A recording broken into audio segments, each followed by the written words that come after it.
I move that we strike out all, on record, all the statement being made by the good attorney. Attorney Emily Torrentira refuses to take her oath, Your Honors.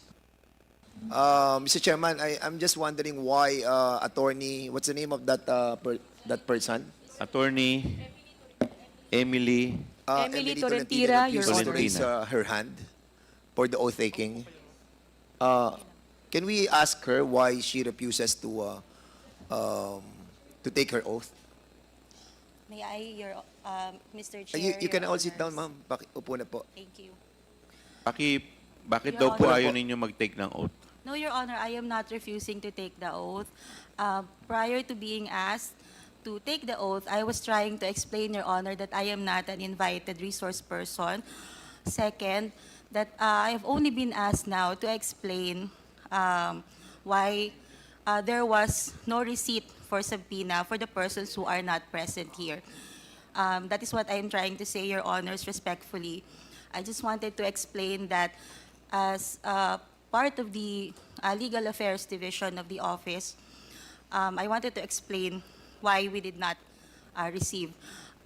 In accordance with the rules governing inquiries in aid of legislation, wherein the rules of court suppletorily applies, Rule 14 in relation to Rule 21 of the Rules of Court, Your Honors, personal service must be made to resource persons who are being issued subpoena.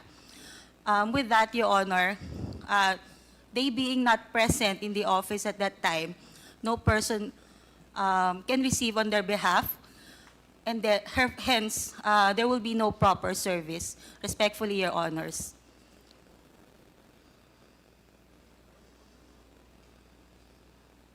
Well, we accept that that guidelines, no, that you mentioned a while ago.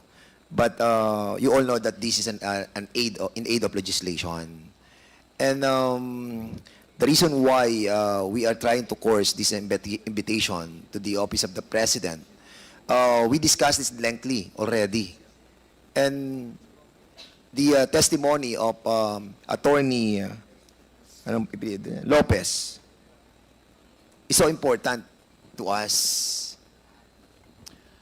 And also si Pajarda. And I think, Mr. Chairman, with this kind of explanation that being manifested by Attorney Tolentino, as much as we accept that premise of her, but somehow we are all guided with moral decency, no? That somehow, sana Mr. naman, Chairman. umattend naman po sila dito kahit na sabihin po natin that, yun nga po, ito po yung sinasabi nung inyong minention a while ago, but I think somehow sa akin personally that is not accepted. And isang tanong lang, attorney, have somebody told you not to accept all those invitations? No, Your Honor. It was a... So it's- it is in accordance with the rules, Your So Honor. it's your own Attorney, volition. we will recognize you later because hindi po kayo nag-take ng oath. Okay na po. Mr. Chairman. You've already said your piece. Thank Mr. you, Your Chairman. Honor. Congressman May I Paduano, ask you're the good recognized. attorney, what is your role in this? You are not invited, but you are present at today's hearing, and you never take your oath. As Why? legal counsel. What is your presence? Mr. Chair, Your Honor, I am the Chief of Legal Affairs of the Office of the Vice President. So, I am here to represent the institution, Your Honor. so you are here to represent the institution. You should, before talking, you should take your oath. Because that is on record. You're a lawyer. You know that. You cannot speak unless until you take your oath. That's the rule, internal rules of this House and this committee. You cannot speak unless you take your oath. Or else, I will move to excuse you in this room. Your Honor, if I may, Mr. Chair. Point of order, Mr. Chair. Mr. Chair, What is your point of order? yeah, I take the position of Congressman Paduano. I really don't know why she's here. Has she forwarded any explanation written as to her attendance? Hindi, Mr. Comte. Chairman, No, Mr. Chairman, Mr. Chairman. Mr. Chairman, a while ago, she was trying to tell us that she is the representative of the Office of the Vice President. And if you are the representative of the Vice President, you have this reason to take your oath as well. No, but other than that, Mr. Chair, before we can even proceed to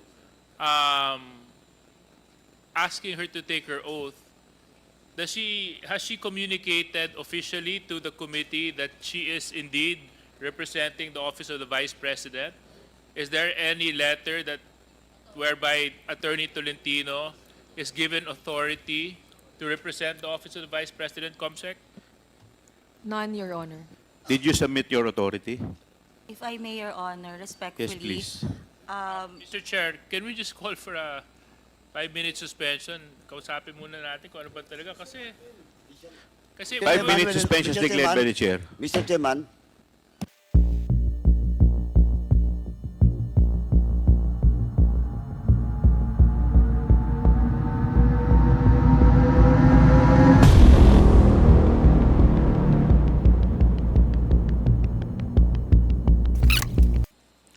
Congressman Paduano.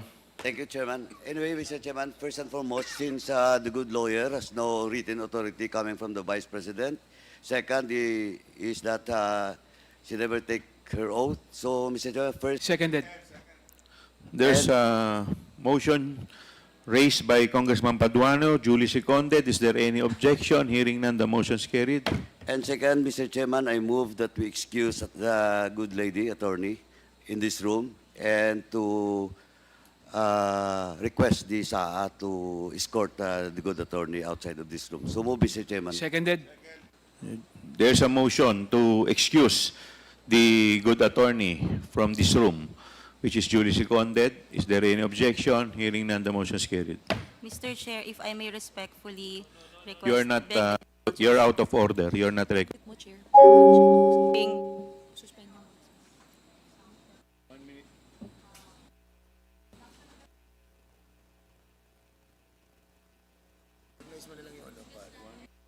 Suspend ko na lang. Your Honor, 1 minute suspension.